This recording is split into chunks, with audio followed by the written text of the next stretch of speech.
Patrick Findaro here, founding partner at Visa Franchise.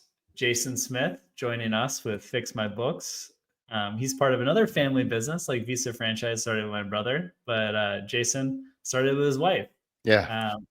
Ariel and Jason were two Visa Franchise clients. We helped support the business plan and different endeavors for them to go directly for the green card.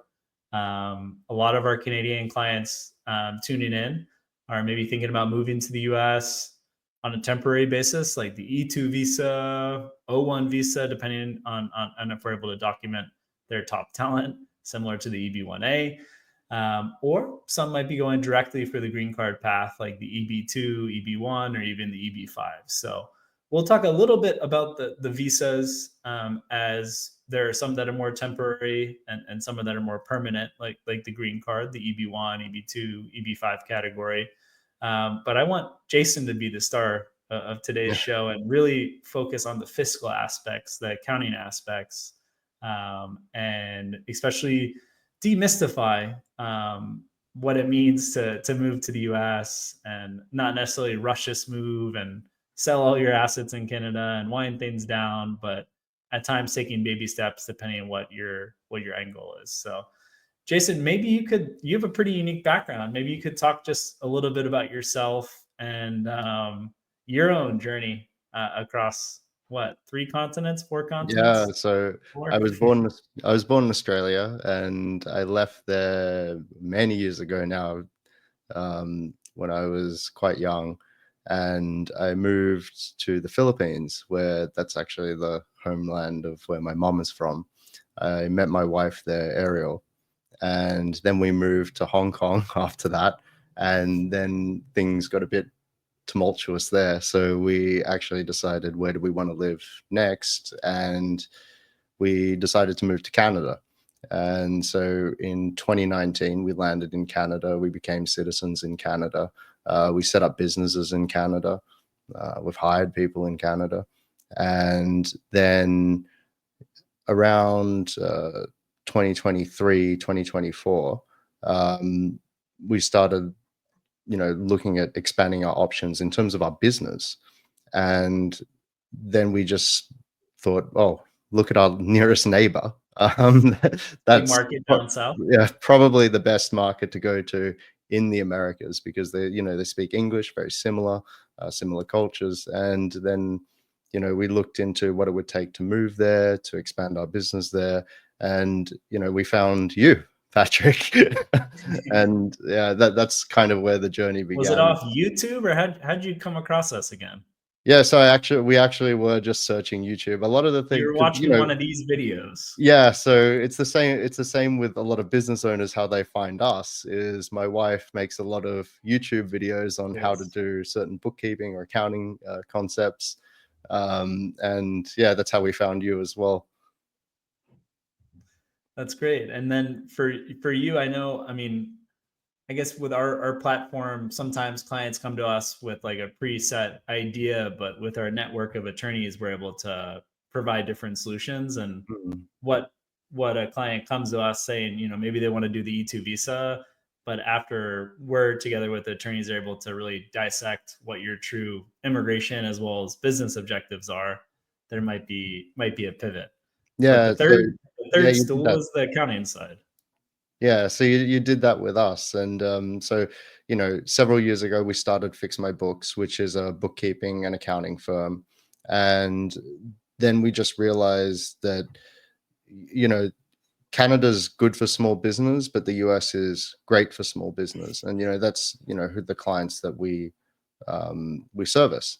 And then, we found you, and we were thinking, perhaps E2 visa, or do we qualify for this EB2 visa, NIW visa?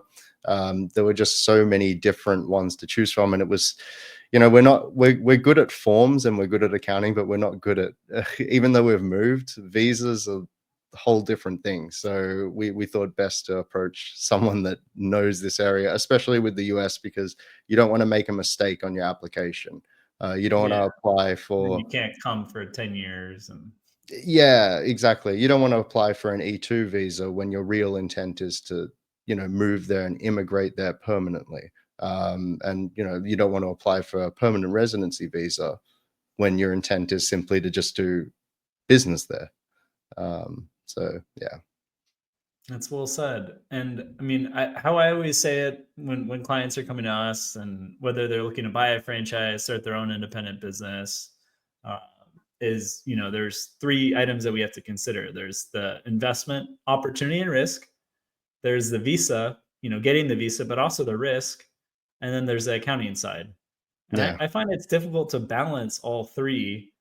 And you might have a case where someone wants to move and by August enroll their kids, where that might not make the most business sense and might not make the most accounting sense. So our job is to really focus on the immigration side and the business side, Yeah. and help with that. But then you have the other component, which is tax and accounting. So I think that's where you, Jason, can provide a lot of value, and a lot of the questions that we've had our clients ask I want to go through, but I want to also open it up, Mm. especially to those Canadian clients and viewers. Just feel free to type in any questions that you have, and I think Jason will be kind enough to try his best at answering them. Yeah. uh, but I guess, Jason, maybe just start. What determines tax residency in the US versus Canada? Well, with both Canada and in the US have their own sort of criterias.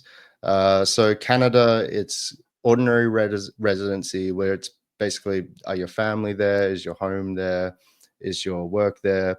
Even I had a case the other day, even someone who came in on a temporary work visa and then decided to leave because they got the temporary work visa, that was an intention to work there and earn money there, and therefore they're actually a Canadian resident. Hmm. There's also 183-day rule and part year immigration. So they moved part year and now they're a tax resident. US is slightly different. So US is one of the only countries, one of few countries which actually tax based on citizenship, as well as permanent residency. So the green card. They also have the substantial presence test, which is basically looking at the last 3 years, how much time you spent in the country, and then doing a mathematical formula to work out when you became a resident. And you can also do various elections. So what that is you'll find out when you ever do a tax return in the US, there are several types of things you can do called elections, and it's whether you want to classify things a certain way. So you can do things where you want to elect to be a resident the full year in the United States. And you'd think, why would you want to do that? Well, because you can take the standard deduction, which is a really good deduction, and save you a lot of money on taxes. So, there are different ways you can go about doing things. Can you technically be a resident of both countries? Like, could a Canadian move down to Florida on an E2 visa, spend 200 days, and still be a tax resident of Canada? Yeah, they can. However, this is where the U.S. Canada Tax Treaty comes in. They want you to use the U.S. Canada Tax Treaty. So in this case, it would be Article 4. And it's because they want to be able to say, okay, which is your actual tax home? So that's based on a variety of different things, which you can see in Article 4. And they don't want you to be sort of claiming benefits in both. So standard deduction that I talked about before, they don't want you to be able to claim that, as well as if you're not a tax resident in the US. Very similar for Canada as well. So they really want you to stick to that treaty. And I've found, whether it's U.S. with the UK, U.S. with France, U.S. with Canada, that's where it really pays to have an expert that really works a lot of those binationals. So you're not paying them to go through Article 4 and all these for the first time to determine what works. Yeah, I would refrain from trying to do this yourself a lot of the time. Sometimes you just have to have the mindset that I need to pay someone, And pay especially because someone this that's stuff is done it not. before. You don't want to be the Yeah, guinea pig where it's the first time they're pulling out that treaty. Yeah, Where and the penalties are big as well. You know, when you misfile tax returns, especially in the United States, and you're claiming things that you're not entitled to, you're going to get in quite a bit of trouble. And how about we've had a lot of Canadians that have successful businesses. It could Mhm. be something like a property management business or home renovations. Physical type business providing a service, as well as e-commerce Yeah. entrepreneurs that are selling into the Canadian market as well as the U.S. market. How should they? Any special considerations for managing the Canadian business while they're legally residing in the U.S.? Well, if they want to keep the Canadian business open and they want to actually move to the US at the same time, they're, you're going to run into some issues. You firstly, when you become a non-resident of Canada, you're going to lose something called your CCPC status, so your controlled Canadian corporation status, and you're going to lose a lot of the tax advantages you have while you're a Canadian resident owning a Canadian company. So when you lose that status, your tax rate is going to go up. I think it's 26.5% in Ontario for a non-resident corp. You're also going to have extensive reporting requirements in the US and Canada, but there are ways that you can go about keeping the business open and running it and pulling dividends out of it, and also having lower dividend tax rates and taking advantage of the tax treaty. So there are ways around it. And then could you give any, sample corporate structures for tax savings across both countries for those entrepreneurs that are have a US business as well as a Canadian business? So just as an example, if you wanted to have a Canadian business open, um, you'd actually be re-domiciling it. So you'd re-domicile it from, usually Ontario is the case, to a place that has something called a ULC, so unlimited liability corporation, like a place like Alberta. And then you would own that ULC via an S corp in the United States. So that would be a particular type of entity that is only available in the United States when you're a tax resident there. And yeah, then you'd be able to, take advantage of quite a nice corporate dividend payment, with a lot less withholding tax and other taxes involved. So there's one way to do it, but it's incredibly complicated. You will need to pay for lawyers to have the articles of incorporation drafted. You need to move assets. And so it's not a simple, oh, I'm just going to open this company. Yeah, but if someone's making 500, 400K Canadian, what's, the attorney and lawyer costs, probably in the first year, they're going to get that back in tax Yeah, savings. yeah, they'll probably end up getting it back. But it's something where approach experts when you're going to do this, because you know you may not even understand Article 10, which is this is what is covered in with this type of structure. So Article 10 of the U.S. Canada Tax Treaty. But you're going to need to speak to several professionals along the way to get this done correctly for you. And can you offer like a one-stop shop where, we have clients that that it's more simple. They're maybe they just have one house in Canada they plan to sell, but they don't have Yeah. any corporate interest. They're an employee, straightforward. But then we have other entrepreneurs that making millions of Canadian dollars and they're going to need a lot of support. Do you bring in the attorney? Can you Yeah. do all that?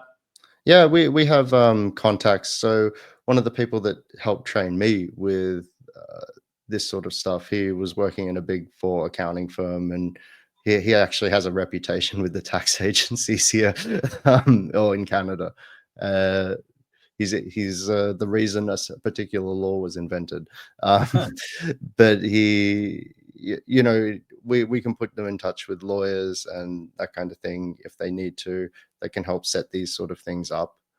You don't have to sort of just find one person then go find another. And Jason, how would you go about, managing the principal residencies when making the move? We have a lot of clients that are coming from Toronto, Montreal, Ottawa, cities and across Mm. Alberta. to the U.S. How to go about that? So with the principal residence, you just need to understand that principal residence, the way it's taxed in Canada, is different from how it's taxed in the United States. There are provisions in the treaty, so it would be Article 13, that you would be able to take advantage of selling a principal residence in Canada and not having any taxes involved in it. But if you've moved to the United States, there's several things that you need to do.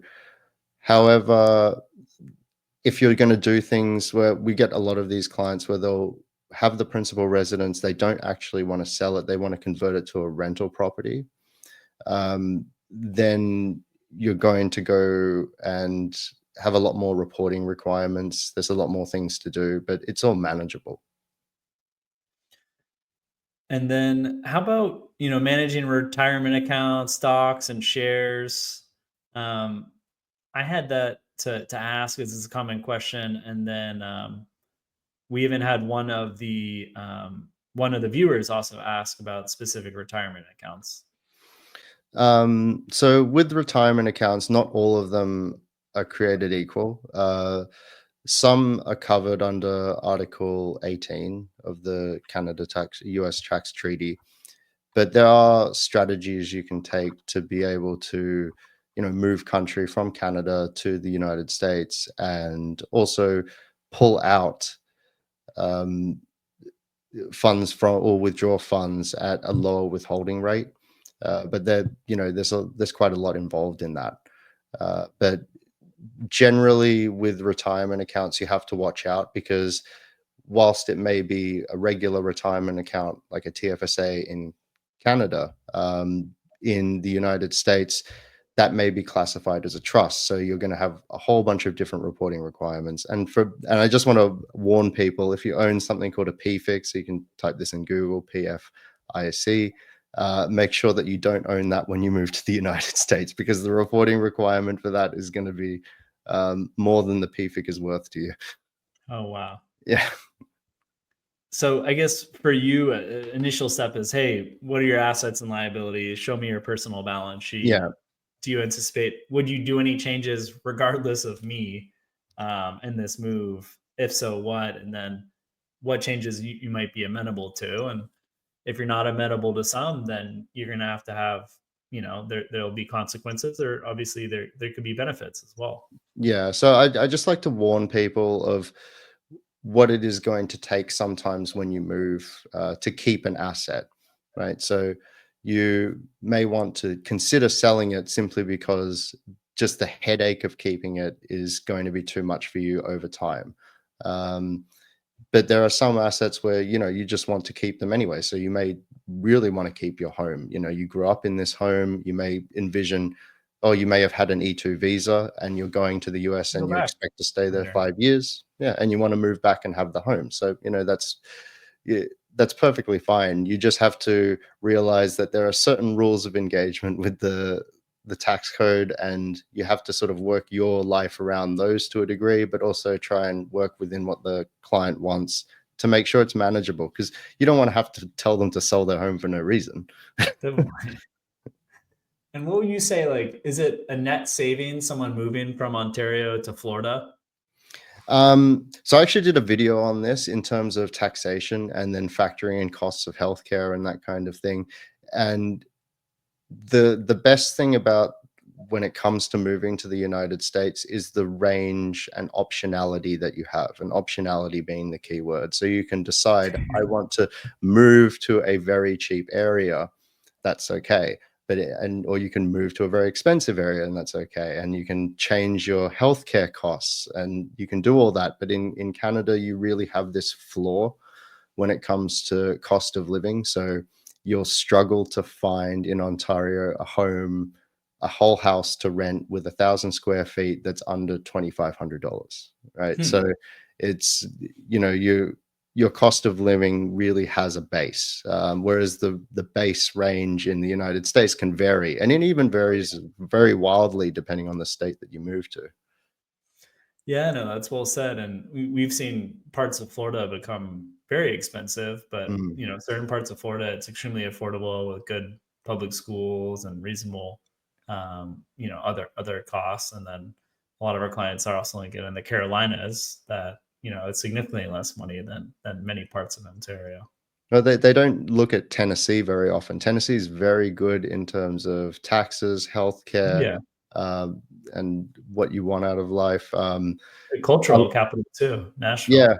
a lot of Canadians will choose Arizona because this is something else you need to factor in. Do the state laws sort of work with your retirement accounts?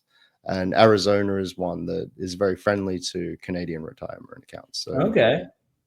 Yeah. I thought it was just cultural that, people from British Columbia and Alberta were going to Arizona in the winter months, but I didn't know there was a retirement component to that as well.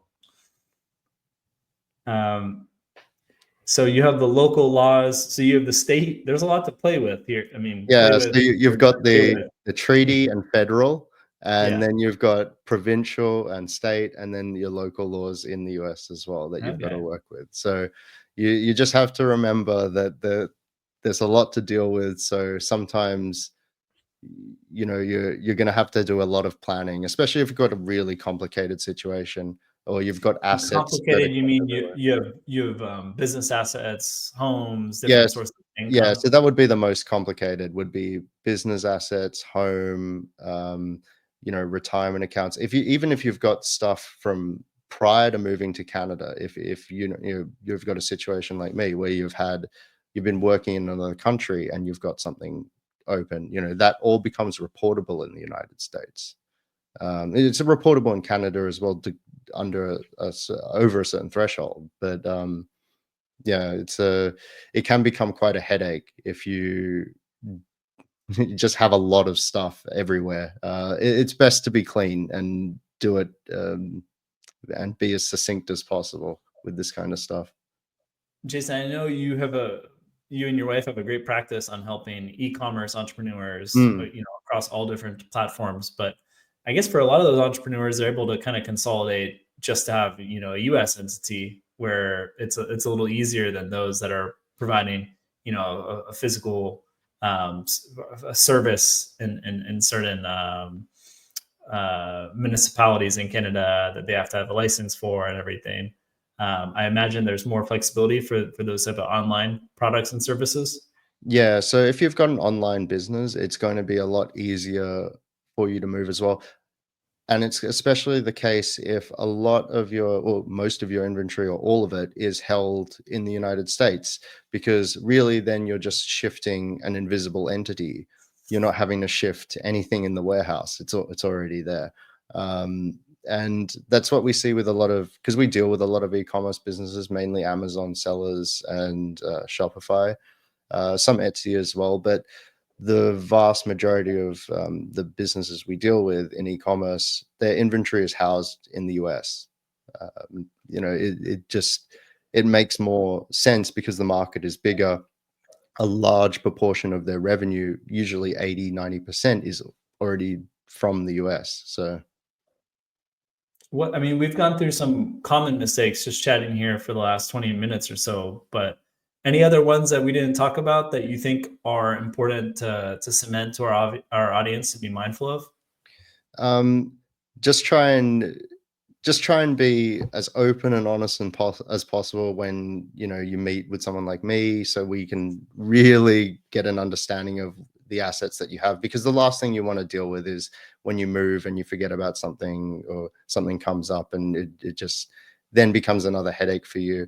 But when it comes to planning, sooner is better than later. We can always do something with later, but sooner is always better than later. And try to be just not messy with your finances. So keep your personal separate from your business.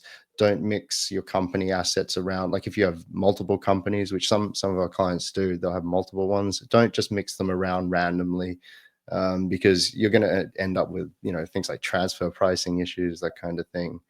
And just when it comes to mindset, always just be accountable and push yourself forward, because we notice that when a lot of people come from they've been an employee most of their life and then they're moving towards owning their own business on an E2 visa, that kind of thing. You have to sort of drop the mindset of being an employee that someone else is going to do something for you, and just work on the mindset of like, you're the one that's going to have to do most of this, and Yes. in hours that you don't want to work either. Yeah, no, I think that's well said. I mean, I think it's a big, massive mind shift, and a lot of our clients, maybe as employees, they were working 40 hours, 50-hour weeks, but as an entrepreneur, the hours can be significantly more some Yeah, weeks, and then go down other weeks or months.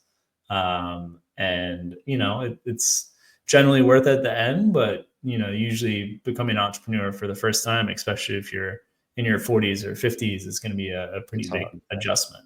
Yeah, we like to say change your mindset from fixed income to variable income. So fixed Yes. income is like you're just an employee getting a salary, to variable income where the sky is the limit, So Well, that's a nice thing too. We have a lot of Canadian clients where one will be the entrepreneur, and then one, is able to get employment. And we've had nurses where they're able to get, readily essentially start working. And it's a much easier process coming from Canada as opposed to other countries. And they can be making and contributing to the family, 100K, have mhm, great healthcare benefits. So they're not, they're paying minimal for their health insurance. yeah, So we've seen a lot of those couples where one's entrepreneur and the first year is going to be tough, first 18 months are tough, but the other spouse is able to get a job relatively quickly in the US. It's a very free market. If you're not performing, you will get fired. If you're yeah, doing well, you will get promoted and you'll make more money. yeah. Um, As I find like long as you have your SSN, you're fine. People aren't gonna give you a hard time.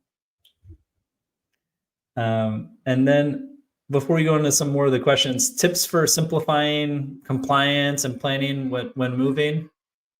Um, So just start making lists. I mean, it sounds so basic, but really just start making lists, writing them out, writing out like account numbers, that kind of thing, because you're going to have to do it anyway when you file your FBAR. So yeah, I mean, you might as well just get organized, write it out. Um, So the F bar, and for those that don't know, it's when you have a foreign account, like you maintain that account in Canada and you have to report it to the U.S. government. yeah, and you've got your 8938s and all these other forms as well, but you're just keep on top of all this stuff. When it comes to, if you're doing an E2 visa, start doing, because we have a bookkeeping firm as well, but just start doing the bookkeeping straight away, especially if you're going to start hiring, because we see a lot of business owners where they'll start hiring in the US, but they won't be thinking, oh, I got to actually do payroll. Normally they're just thinking, oh, I'm going to transfer money to someone's bank account. And it doesn't work that way. Stay on top of your You can run payroll. into compliance issues for employment law, Yeah. So, immigration. You want to get that W-2, so they're an exactly. actual employee versus a independent contractor. Yeah. You can't be hiring 1099s all the time. They want to see W2s, because even if your business is unprofitable, by the time you renew your visa, if they see that you've got, 10 employees, all US citizens Exactly, that's a working. marginality test. Yeah. We haven't had we've had some denials in the renewals where one employee and the guy's making like 20K, not making much, or even Yeah. losing money, but never seen a denial where the individual is making a lot of money or they have a lot of US employees. So Exactly. it's going to be So one or the other. yeah, so stay on top of your payroll. The last thing you want is something called a trust fund recovery penalty, because that's 100% penalty that you don't want. Yeah, I feel like if you don't already have a list, I'm sure you do, but like there are some like serious ones like F bar, which are, I believe, is criminal, and they're like Yeah. the penalty you just saw where it's like you got to get this right, and then there's other ones that Yeah, are so that's a big one I want to touch on. If you're in the US, or if you've moved to the US and you've still got a Canadian company, you're gonna have to file something called a 5471, and those penalties are massive. If you're in Canada and you haven't moved yet, but you've got a US company, you're going to have to file something called a 5472 with, again, massive penalties. And these are tens of thousands of dollars in penalties. And the IRS is not going to get rid of them, because they're huge revenue raisers for them. So you just need to stay on top of this sort of stuff, because it is a headache and it is boring to some degree, but it's something that you just need to, it's the cost of doing business in the US. That's what it is. Jason, well, I'd like to go through a couple Yeah, sure. questions that are coming in. I guess this is more visa related from Mickey S. Are there any visa options available for students or recent graduates looking to stay and work in the US? We've alluded to the E2 visa, which is an investor Mm. visa. No minimum amount, but generally in Canada, if you're a Canadian citizen applying in Toronto, usually $80,000 invested capital does the trick. We had a former consul staff on our YouTube video that's seen cases, way under, 50,000. But the E2 visa could be an option, as well as the O1 visa, non-immigrant visa. You got to meet 3 of 8 criteria, equivalent of the EB1A that we were talking about with Jason, where you meet 3 of 10 criteria. So there are definitely options available, whether you're a current student, recent graduate, whether you got to show you have the talent and that's well documented, or show you that you have the money that you're willing to invest, as well as there's a whole slew of work visas that we don't help with at this moment, like the TN visa that's available for Canadians, where you can get sponsored. Issue with that is if you're married, your spouse doesn't get work authorization. There's H-1B, that's a lottery system. So there are a few different options available for students. And then from Tomas, is there a way to avoid double taxation when living and working in the US? I presume double taxation between the US and Canada? Yeah, so that's where the treaty comes in. That's what I do. So it's you can give me a call, but there are definitely ways available. It also depends on whether or not you're a citizen of another country that taxes based on citizenship, but there really aren't many of those. So I heard it's US, Eritrea, and there yeah, might be, I heard Brazil, but it's like kind of complicated. yeah, it is a bit yeah, Brazil, yeah, is a bit complicated, but there's very few. And let's see. I mean, Trump made the pledge. I don't know if it was just to get US voters that are living abroad, but changing it, moving away from the citizenship tax system that you could choose the residency. But let's see what happens there for US I mean, citizens. they've already got some pretty good deals for US citizens, income exclusion. What's that, the first 120K? Yeah, 120K. So and to be honest, 120,000 US dollars in most other countries isn't really achievable nowadays. So Yeah. Yeah. And I guess, Jason, any concluding thoughts for those Canadians that are thinking about making the move in 2025, 2026, or even those that already have started doing the move? yeah, just plan ahead. So short list the things in your life and that are going on financially for you, and sort of have an objective. So when it comes to where you want to move, don't just say United States, right? If you're going to move to the US in terms of your visa and you're working all that out, pick a place that actually aligns with your belief system, the business that you want to run, the way that you want to raise your kids, et cetera, et cetera, et cetera. Because we find that even my own family that are US citizens, they've kind of moved to some places in the US and it was just done for no reason. And then they worked out 5 years later, I don't want to live here. So They didn't they like the wanted to move. community. They didn't like the ethos. Pardon? They didn't like the community, the ethos, because Yeah, so every state, even city level is quite different. yeah, so that's what they found out when they moved, was there's a lot of optionality again, but it's about picking the right place in the beginning, because once you start putting down roots, it's difficult to pull them up again. And I think it's a very easy decision, whether it's a Filipino community going to Virginia Beach or parts of Orange County, to just kind of go and exactly in your comfort zone. And Yeah. I had an interview with a South African immigrant too, that it's just common for certain cities and states, but to really open it up a bit and integrate. You have your fellow compatriots, but there's a lot of opportunity in the U.S. too to integrate with other other immigrants, like in Miami, where I think it's 50% plus Yeah. immigrant born, and the U.S. overall is 15%. So even if it's not the same nationality, there's a lot of people that have gone through the same experience as you, pretty much no matter where you are, especially in the coastal areas of the U.S. Yeah, there's a lot of range is probably the correct term in the US. It's like that everywhere you go, but the US really does have a lot of flexibility in terms of the laws that you want, the schooling system that you want, etc. Well, Jason, thanks so much for being on. What's the best way for people to contact you to discuss their fiscal move to the States? So just type in fix my books or fixmybooks.ca and you can get in touch with us through our website. And yeah, anytime we're always around, we're always working because that's just the kind Yeah, of you're people we are. responsive. Yeah. Yeah. Well, we Awesome, like Jason. Thanks so much. language. All right. Thanks so much, Patrick. You have a great day, mate. Appreciate it. Cheers.